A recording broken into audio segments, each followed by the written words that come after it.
ഇനി രണ്ടാമത്, നേരത്തെ ഇവിടെ സംസാരിച്ച ഒരു ബഹുമാനപ്പെട്ട വനിത പറയുകയുണ്ടായി കാന്തപുരം മുസ്ലിയാർക്ക് പേടിയാണ് എന്നുള്ളൊക്കെ. എന്ത് പേടിയാണ് നിങ്ങൾ ഈ പറയുന്നത്?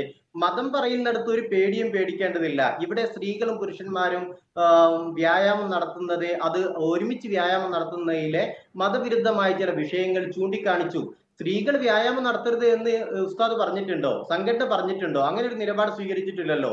പുരുഷനും സ്ത്രീയും അന്യ സ്ത്രീ പുരുഷന്മാർ തമ്മിലുള്ള സങ്കലനം ഇസ്ലാമിനെ നിരക്കാത്തതാണ്. അത് നേരത്തെ ബഷീർ ഇവിടെ സൂചിപ്പിച്ചതുപോലെ കാലങ്ങളായി സമസ്ത പറഞ്ഞുകൊണ്ടിരിക്കുന്നതാണ്. ആ നിലപാടിൽ ഒരു നിങ്ങളുടെ തന്നെ വിദ്യാഭ്യാസ സ്ഥാപനങ്ങളിലും മറ്റു സ്ഥാപനങ്ങളിലും സ്ത്രീ പുരുഷന്മാർ ഇടകലരുന്നില്ലേ? അതിലെന്തെങ്കിലും തെറ്റ് കാണുന്നുണ്ടോ? ഒരു പ്രവർത്തകരാണ്. ഉസ്താദ് പറയുന്നത് തന്നെയാണ് എന്നെ സംബന്ധിച്ചിടത്തോളം പ്രധാനം. അതുകൊണ്ട് ഉസ്താദ്, ഞാനൊരു യുവജന സംഘടനയുടെ പ്രതിനിധി ആയതുകൊണ്ട് ഉസ്താദിന്റെ വാക്കുകൾക്കെതിരെ ഞാൻ പറയും നിങ്ങൾ വിചാരിച്ചിട്ടുണ്ടെങ്കിൽ അത് നിങ്ങളുടെ വ്യാമോഹമാണ്. ഉസ്താദ് പറഞ്ഞത് മതനിലപാടാണ്. ആ മതനിലപാടിനൊപ്പം തന്നെയാണ് എക്കാലത്തും ഞാൻ ഉറച്ചു നിൽക്കുന്നത്. എന്നെ പോലുള്ള സകല യുവജന സംഘടനാ പ്രതിനിധികൾ അങ്ങനെ തന്നെയായിരിക്കും. ഇനി മറ്റൊരു കാര്യം ഇവിടെ ഞാൻ പരാമർശിച്ചു പോയതുകൊണ്ട് പറയാണ്, ഇംഗ്ലീഷ് വിദ്യാഭ്യാസവുമായി ബന്ധപ്പെട്ട് ബഷീർ സാഹിബ് ഇവിടെ സൂചിപ്പിക്കുകയുണ്ടായി.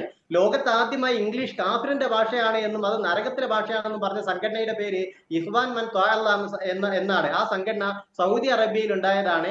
അത് വഹാബി മൂവ്മെന്റ് ആണ്. ബഷീർ സാഹിബ് സമയം കിട്ടുമ്പോൾ അതിനെ കുറിച്ച് ഒന്ന് പഠിക്കണമെന്ന് ഞാൻ ഇടയ്ക്ക് ഓർമ്മപ്പെടുത്തുകയാണ്.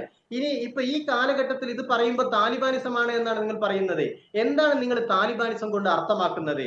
ഒരു മതവിഷയത്തിലുള്ള നിലപാട് പറയാൻ പാടില്ല എന്നാണോ?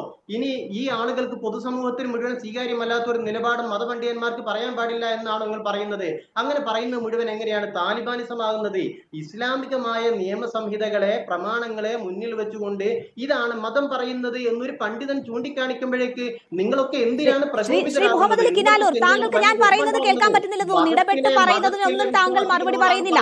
നോക്കൂ, എന്തുകൊണ്ടാണ് നിങ്ങളുടെ തന്നെ വിദ്യാഭ്യാസ സ്ഥാപനങ്ങളിലും മറ്റു സ്ഥാപനങ്ങളിലും അങ്ങനെ കലർന്നുള്ള ഇടപെടലുകൾ ഉണ്ടാകുന്നുണ്ടല്ലോ? അപ്പോൾ ഇതിൽ പറഞ്ഞതിൽ എന്തെങ്കിലും യുക്തിയുണ്ടോ? ഒന്ന്. പിന്നീട് ഇപ്പോൾ താങ്കൾ സൂചിപ്പിച്ച കാര്യം, മറ്റൊരു കാര്യം ഇപ്പോൾ താങ്കൾ സൂചിപ്പിച്ചുവല്ലോ, സ്ത്രീകളുടെ അവകാശങ്ങൾ ലംഘിക്കുന്ന അല്ലെങ്കിൽ സ്ത്രീകൾ പൊതുവിടങ്ങളിലേക്ക് വരുന്നതിൽ മാത്രം നിങ്ങൾ ഇസ്ലാമിനെ നേർവഴിക്ക് നടത്താനുള്ള ഇടപെടലുകൾ നടത്തുന്നത് എന്തുകൊണ്ടാണ്? ഇസ്ലാം പറഞ്ഞ മറ്റൊരു കാര്യത്തിലും ഇല്ലാത്ത കണിശത സ്ത്രീകളുടെ അവകാശങ്ങളുമായി ബന്ധപ്പെട്ട കാര്യത്തിൽ മാത്രം എന്തുകൊണ്ട് വരുന്നു? നിങ്ങൾ ചോദിച്ച വളരെ നന്നായി. ഞാൻ അത് പ്രതീക്ഷിച്ചിരിക്കുകയായിരുന്നു. നിങ്ങൾ എന്തുകൊണ്ട് ഇസ്ലാമിനെ പുരുഷ വിരുദ്ധമാണ് എന്ന് പറയാത്തത്? കാരണം സ്ത്രീകളും പുരുഷന്മാരും ഒരുമിച്ചിരിക്കരുത് എന്നല്ലേ പറഞ്ഞത്? പുരുഷന്മാരല്ലേ സ്ത്രീകളുടെ സാമീപ്യം വളരെ തോതിൽ ആഗ്രഹിക്കുന്നത് എന്ന് പറഞ്ഞ് ഞാൻ ഈ പറയുന്നതിന്റെ താല്പര്യങ്ങൾ മനസ്സിലാവുന്നുണ്ടാവും. ആ പുരുഷന്റെ ഈ തൃഷ്ണയെ തടയിടുന്ന മതം പുരുഷവിരുദ്ധമാണ് എന്ന് നിങ്ങൾ എന്തുകൊണ്ടാണ് പറയാത്തത്?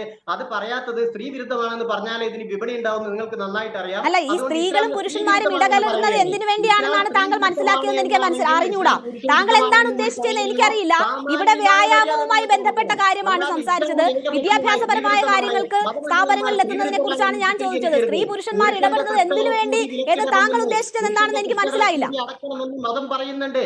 ആ മതം പറയുന്നതിനെ ചൂണ്ടിക്കാണിക്കുമ്പോൾ നിങ്ങൾ എന്തുകൊണ്ടാണ് ഇത് പുരുഷവിരുദ്ധമായ നിലപാടാണെന്ന് പറയാത്തത്? അല്ല,